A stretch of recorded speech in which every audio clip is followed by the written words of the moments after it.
Hi friends, ಎಲ್ರಿಗೂ ನಮಸ್ಕಾರ. So science ಎಷ್ಟೊಂದು ಡೆವಲಪ್ ಆಗಿದೆ ಅಲ್ವಾ? ಹೌದು. ಮೊದಲೆಲ್ಲ ನಾವು ಹಲಸಿನಕಾಯಿನ ತಿನ್ಬೇಕಾದ್ರೆ ಆ ಮರಕ್ಕೆ ಮಿನಿಮಮ್ 8 ವರ್ಷ ಆದರೂ ಬೇಕಾಗಿತ್ತು. ಈ ಮರ ನೆಟ್ಟು ಇನ್ನೂ 1 ವರ್ಷನೂ ಸಹ ಆಗಿಲ್ಲ. ನಾನು ಹಳೆ ವಿಡಿಯೋದಲ್ಲಿ ಸಹ ಕಾಯಿ ಬಿಟ್ಟಾಗ ತೋರಿಸಿದ್ದೆ. ಸೊ ಇದು ಅವಾಗಲೇ ಹಣ್ಣಾಗಿದೆ. ಸೊ ಇದು ಜಾತಿ ಬಂದು ಸಿದ್ದು ಹಲಸು ಅಂತಾರೆ. ಸೊ ಇದು ತುಂಬಾ ರೆಡ್ ಆಗಿರ್ತದೆ ಅಂತ ಎಲ್ಲ ಹೇಳ್ತಾರೆ. ಸೊ ಯಾವ ರೀತಿ ಇದೆ ಅಂತ ಅದ ನೋಡಮ್ಮ. ಇದನ್ನು ಕುಯ್ದು ಸಹ ನಾನು ತೋರಿಸ್ತೀನಿ. ಅದರೊಳಗಡೆ ತೊಳೆ ಹೇಗಿರುತ್ತೆ, ಅದ್ರ ಟೇಸ್ಟ್ ಹೇಗಿರುತ್ತೆ ಅಂತ. ಯಾರೂ ಸಹ ವಿಡಿಯೋನ ಸ್ಕಿಪ್ ಮಾಡಬೇಡಿ, ಕೊನೆಯವರೆಗೂ ನೋಡಿ. ನೋಡಪ್ಪ ಹೆಂಗಿದೆ, ಹೆಂಗಿದೆ ಅಲ್ಲೇಳು. ಹಾಂ, ಗಮ್ಮಂತೈತಾ? ಹಾಂ, ಇಲ್ಲಿ ನೋಡಿ, ಮರ ಎಷ್ಟು ಸಣ್ಣದಾಗೆ ಇದೆ. ಇದನ್ನು ನಾನು ಇವಾಗ ಕೀಳ್ತಾ ಇದ್ದೀನಿ. ಇದು ಮೊದಲನೇ ಕಾಯಿ. ಇನ್ನು ಇವಾಗ ಕೀಳ್ತಾ ಇದ್ದೀನಿ ನೋಡಿ.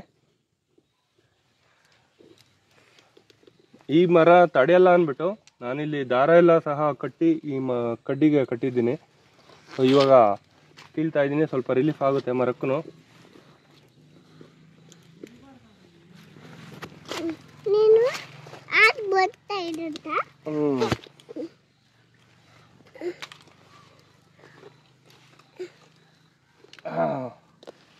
ಹಾಂ, ಬನ್ನಿ ತೋರಿಸೋಣ.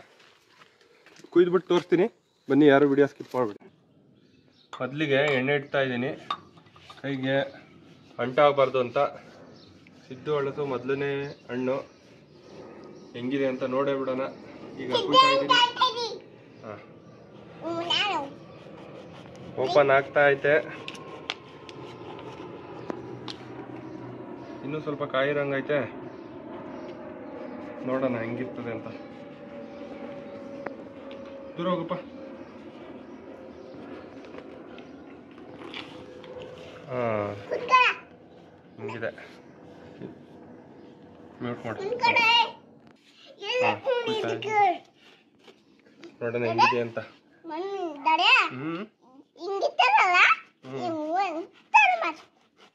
ಇರಪ್ಪ, ಸಿದ್ದು ಹಲಸು ಹೆಂಗ್ ಬೈತೈತೆ ನೋಡೋಣ. ಒಂದು ಟೇಸ್ಟು. ಅಂಟು ಒಂದಿಷ್ಟು ಇಲ್ಲ.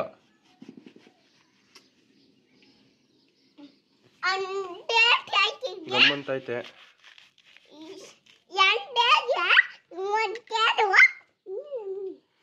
ಆಕ್ಚುಲಿ ಇದು ಇನ್ನೊಂದು 2 ದಿನ ಇಡಬೇಕಿತ್ತು ಅನ್ಸ್ತದೆ. ಟೇಸ್ಟ್ ನೋಡೋಣ. ಅಂಟಂತೂ ಇಲ್ಲ. ತಿಂತೀಯ ಪಾಪು? ಫಸ್ಟ್ ನಾನೇ ತಿನ್ಲಾ? ನಾನು ಬೆಳೆದಿರೋ ಗಿಡ, 1 ವರ್ಷಕ್ಕೆ ಬೆಳೆದಿರೋ ಅಂತ ಹಣ್ಣಿದು. ಆಕ್ಚುಲಿ ಇದು ಇನ್ನೂ ಕೆಂಪಗಾಗ್ಬೇಕಿತ್ತು. ಟೇಸ್ಟ್ ಅಂತ ಐತೆ. ಇದು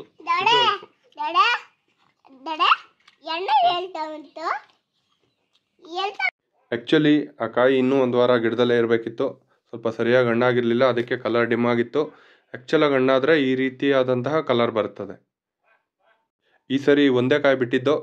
ನೋಡೋಣ, ಇದಕ್ಕೆ ಸೀಸನ್ ಇಲ್ಲ, ಮತ್ತೆ ಬಿಡ್ತಾ ಇರ್ತದೆ. ನೆಕ್ಸ್ಟ್ ಟೈಮ್ ಬಿಟ್ಟಾಗ ಯಾವ ರೀತಿ ಇರ್ತದೆ ಅಂತ ವಿಡಿಯೋ ಮಾಡಿ ತೋರಿಸ್ತೀನಿ. ಈ ವಿಡಿಯೋ ಇಷ್ಟ ಆದರೆ ಲೈಕ್ ಮಾಡಿ, ಕಮೆಂಟ್ ಮಾಡಿ, ಶೇರ್ ಮಾಡಿ.